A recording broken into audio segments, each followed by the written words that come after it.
ఇప్పుడు ధనుంజయ రెడ్డి గారు ఉన్నారండి, ఐఏఎస్ శ్రీలక్ష్మి గారు ఉన్నారు. వీళ్ళు ఏమి ప్రమాణం చేసి వచ్చారండి?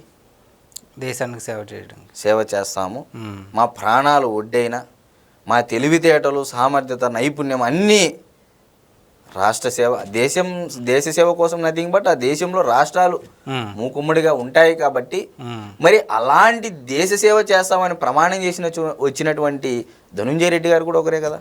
ఈరోజు ఐఏఎస్ కన్ఫర్మ్డ్ ఐఏఎస్గా ప్రమోషన్ ఇచ్చారు దివంగత నేత రాజశేఖర రెడ్డి గారు అంటే అతనికి ఏదో చేస్తాడనే కదా. ఎవరికి చేస్తాడు అది? దేశానికి కాదు, వ్యక్తుల సేవ, వ్యక్తుల భజన, వ్యక్తిగత స్వలాభం, ధనార్జన కోసం చేస్తారు అనేది ఖచ్చితంగా చెప్పవచ్చండి. అంటే ఇక్కడ నేను స్పష్టంగా చెప్తా ఉండేది ఏంటంటే ఐఏఎస్ శ్రీలక్ష్మి గారు బలైపోయారు. మరలా డిప్యూటేషన్ పైన తెచ్చి జగన్మోహన్ రెడ్డి గారు అధికారంలోకి వస్తానని పెట్టారా లేదా? పెట్టుకున్నారా లేదా సీఎంఓ దాంట్లో? మరి దాని తర్వాత చంద్రబాబు నాయుడు గారు వస్తాను అలాంటి వారిని దూరం పెట్టారా లేదా?